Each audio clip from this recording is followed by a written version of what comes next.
Hello दोस्तों, आज हम हाजिर हैं कक्षा 9 के गणित की प्रश्नावली 1.5 को लेकर। भाग 6 में हम देखेंगे कि प्रश्नावली 1.5 में जो क्वेश्चंस दिए गए हैं उनमें से क्वेश्चन नंबर 1। तो क्वेश्चन नंबर 1 में लिखा है कि बताइए नीचे दी गई संख्याओं में कौन कौन परिमेय हैं और कौन कौन अपरिमेय हैं। कुल मिलाकर जो भी यहाँ पर क्वेश्चंस दिए गए हैं उन क्वेश्चंस को हमको बताना है कौन सी परिमेय हैं और कौन सी अपरिमेय हैं। तो पहला क्वेश्चन है 2 माइनस √5। आपको पता है √5 एक अपरिमेय संख्या है। हम लिखेंगे चूंकि √5 एक अपरिमेय संख्या है, इसलिए 2 माइनस √5 भी एक अपरिमेय संख्या होगी। ऐसा क्यों है? क्योंकि जब कोई अपरिमेय संख्या किसी भी दूसरी संख्या में से घटती है या उसमें जुड़ती है या उसमें भाग करती है तो वह संख्या भी, जो उसका रिजल्ट आता है, वह संख्या भी क्या हो जाती है? अपरिमेय संख्या हो जाती है। क्योंकि √5 एक अपरिमेय संख्या है, जब यह दो परिमेय में से घटेगी तो इसका जो रिजल्ट आएगा 2 माइनस √5, तो वह भी क्या होगा? एक अपरिमेय संख्या ही होगी। अब दूसरे क्वेश्चन पर चलते हैं। जो दूसरा भाग है वह लिखा है ब्रैकेट में 3 प्लस √23 माइनस √23। अब आप क्या करिए, ब्रैकेट को ओपन करिए।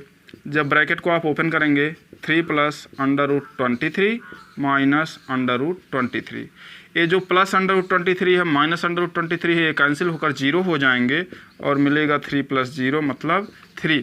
तो 3 क्या है? एक परिमेय संख्या है। तो हम यहीं आगे कह देंगे एक परिमेय संख्या।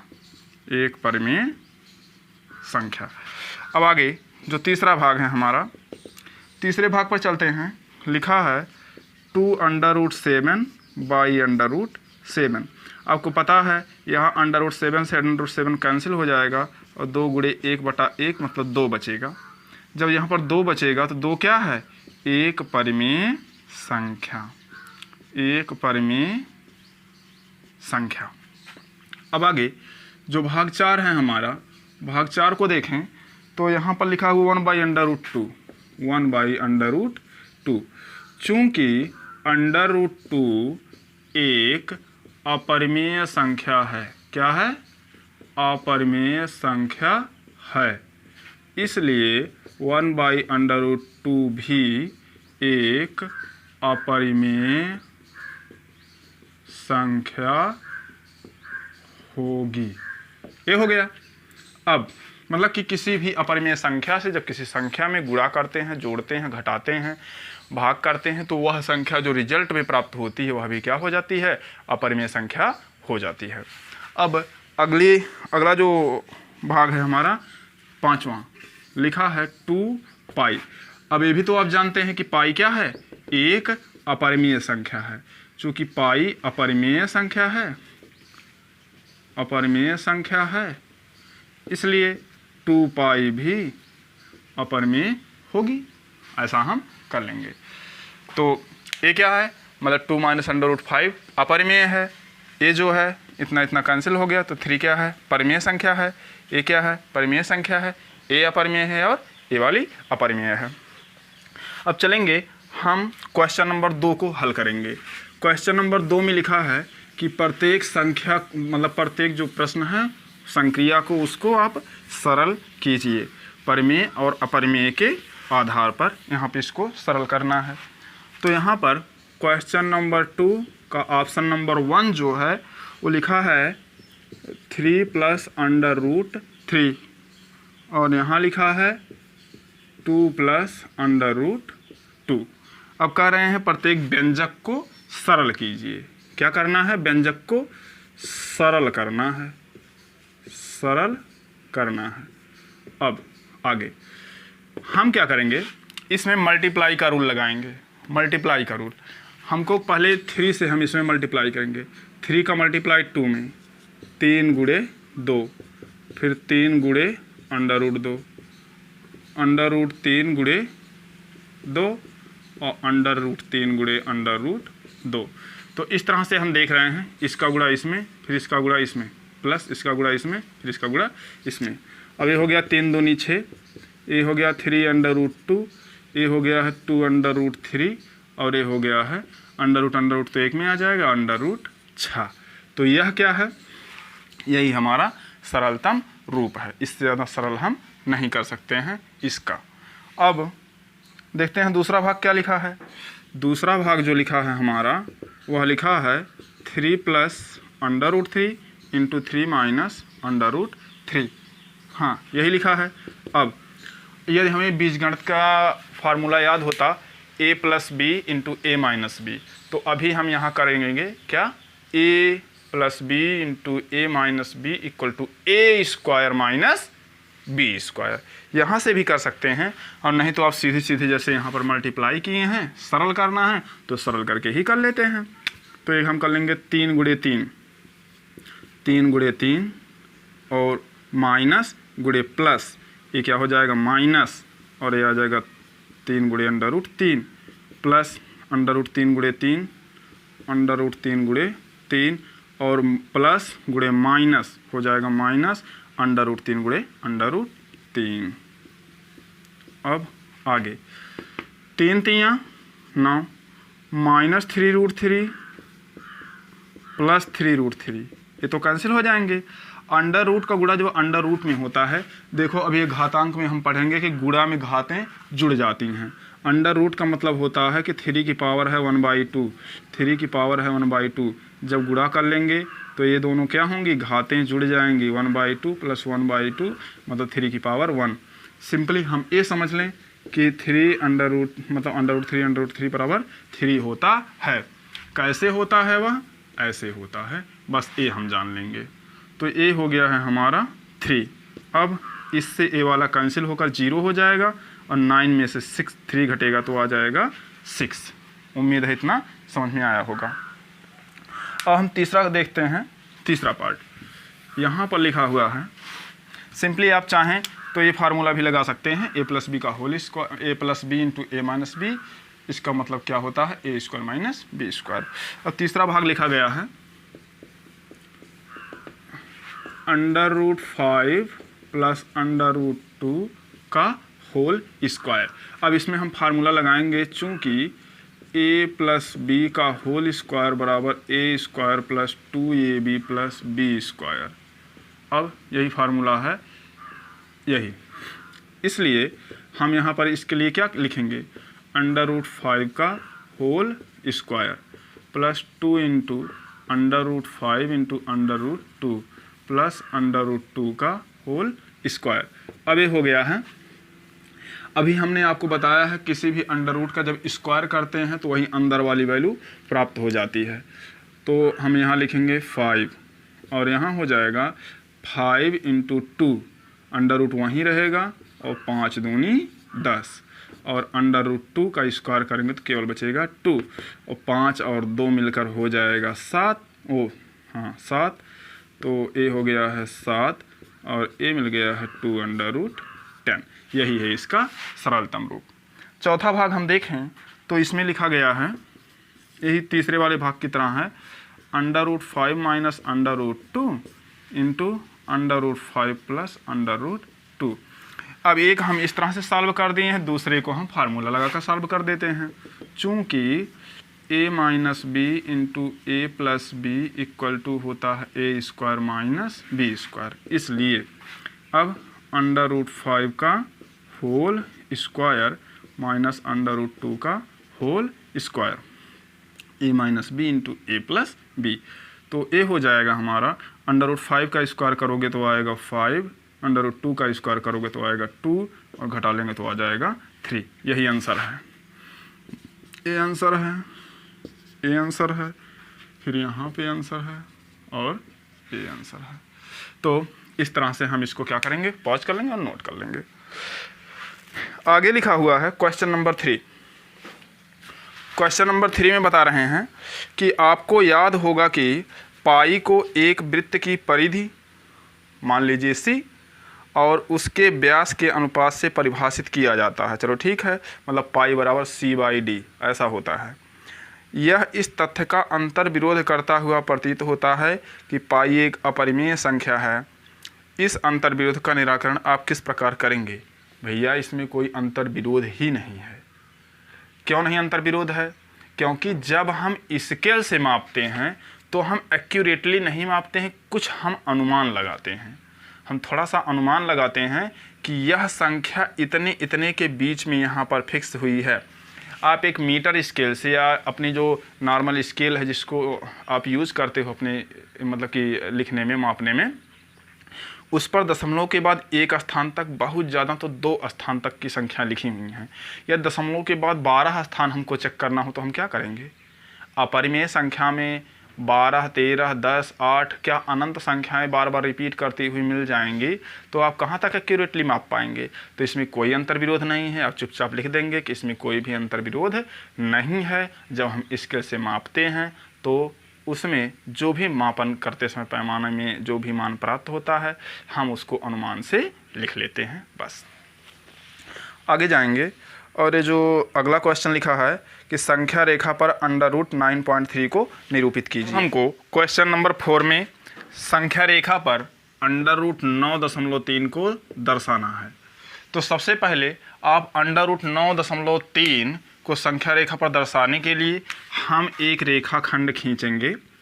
उसकी लंबाई होगी 9.3 सेंटीमीटर।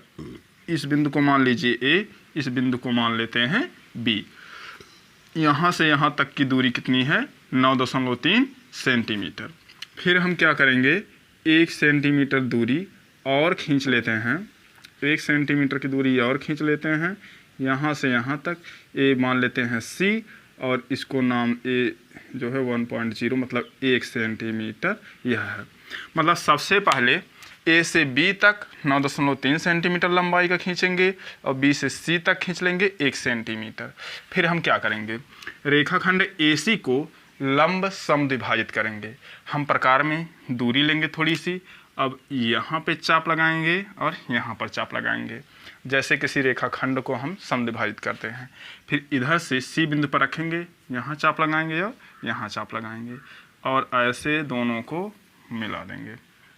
जब इन दोनों को हम यहाँ पर मिला देंगे तो मिलाने के बाद क्या होगा, जब हम मिला देंगे तो ये जहाँ पर काटेगा उस बिंदु को आप मान लीजिए O, और यहाँ पर जब O मान लेंगे तो इतनी त्रिज्या मान लो। क्या मानोगे? OA को त्रिज्या मानोगे। OA को त्रिज्या मानकर ऐसे एक वृत्त खींच दो, ऐसे एक वृत्त खींच दो, ऐसे OA को त्रिज्या मानते हुए एक वृत्त खींच लो। आप जब कॉपी पर बनाएंगे प्रकार से तो काफ़ी आसानी से बन जाएगा। तो हम क्या किए हैं, सबसे पहले ध्यान से सुनना। AB 9.3 सेंटीमीटर खींचा, BC 1 सेंटीमीटर खींचा, AC को समद्विभाजित किया, OA को त्रिज्या माना, और ऐसे फिर यहाँ पर एक अर्धवृत्त खींच दिया है। अब क्या करना है, यहाँ पर एक लंब डालेंगे। आप चाहे तो लंब स्केल रख के खींच सकते, नहीं तो यहीं पर 90 अंश का कोण आप बना लीजिए। जब आप 90 अंश का कोण बना लेंगे तो यहाँ से होते हुए ऐसे एक लंब खींच लीजिए। अब जहाँ पर यह इस बिंदु को काटता है, मतलब A वाला रेखाखंड इसको जहाँ पर काटता है, इस चाप को जहाँ पर काटता है उसे नाम देंगे हम P। ये हो गया OP। अब इसको थोड़ा सा आप आगे ऐसे बढ़ा लीजिए। जब आप आगे बढ़ा लेंगे तो BP की त्रिज्या मानिए और ऐसे आगे बढ़ाइए। जब हम BP की त्रिज्या मानेंगे और ऐसे ऐसे यहाँ पर काटेंगे तो जहाँ Q पॉइंट पर काट रहा है, इस रेखा AD को जहाँ पर काट रहा है, वही यहाँ से यहाँ तक की जो दूरी है वह 9.3 का अंडर रूट है। ये भी क्या है, अंडर रूट 9.3 है। तो इस तरह से हम संख्या रेखा पर 9.3 को दर्शा सकते हैं। 8.4, 7.5 किसी भी संख्या को उसका जो अंडर रूट होगा हम इसी प्रकार से संख्या रेखा पर दर्शाएंगे। आपको करना क्या है, सबसे पहले 9.3 का एक रेखाखंड खींचेंगे AB। 1 सेंटीमीटर का खींचेंगे BC। अब AC को लंब समद्विभाजित करेंगे, OA त्रिज्या मानकर ऐसे चाप लगाएंगे, B पर एक लंब डालेंगे, जहां इस चाप को काटेगा नाम देंगे बिंदु P। अब BP की त्रिज्या लेंगे और ऐसे चाप लगा देंगे, ये जहां पर जाएगा काटेगा वही बिंदु Q है। और BQ क्या है, अंडर रूट मतलब 9.3 है। इसी बिंदु का नाम भी है क्या, अंडर रूट 9.3। अब हम बढ़ेंगे अगले क्वेश्चन की तरफ, क्वेश्चन नंबर 5।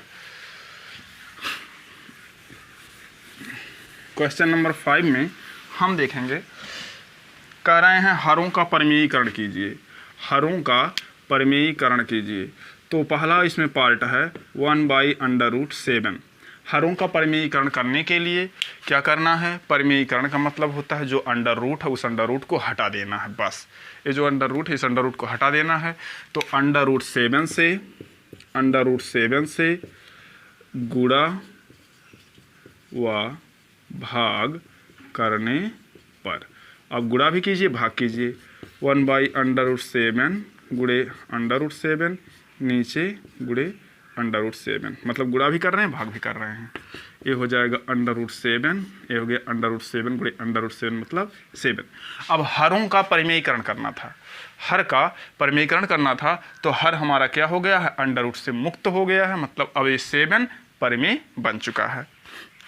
हम दूसरे भाग की ओर देखेंगे। ये जो हमारा दूसरा भाग है 1/√7 माइनस अंडर रूट 6, इसका जब हम परिमेयीकरण करेंगे तो हम कहेंगे अंश व हर में, यदि यहाँ बीच में नेगेटिव है तो पॉजिटिव सिंबल लगाकर ऊपर और नीचे गुणा करेंगे, यदि यहाँ पर पॉजिटिव है तो नेगेटिव लगाकर ऊपर नीचे गुणा करेंगे। यही परिमेयीकरण का रूल है।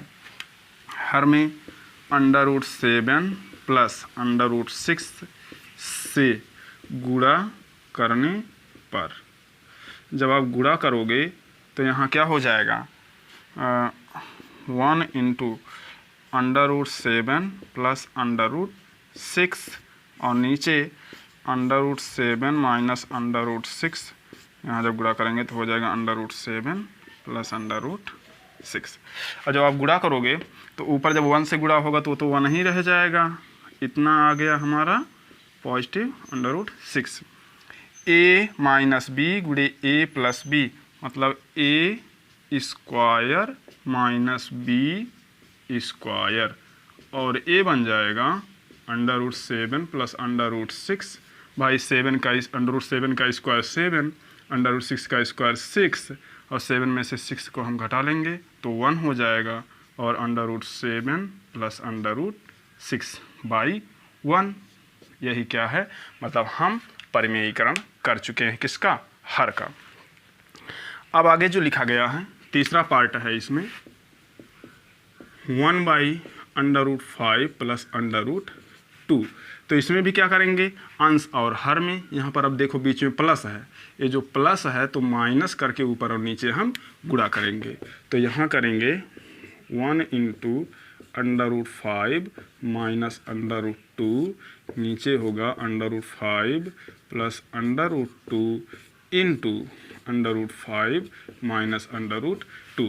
देखो ये जो प्लस है तो प्लस को माइनस बनाकर एक बार ऊपर गुणा करेंगे एक बार नीचे गुणा करेंगे, तो इसके मान पर कोई प्रभाव तो नहीं पड़ेगा, लेकिन अभी इसका क्या होगा, परिमेयीकरण हो जाएगा। अब ये है under root 5 minus under root 2, और यहाँ पे a plus B into A minus B, मतलब a square minus b square.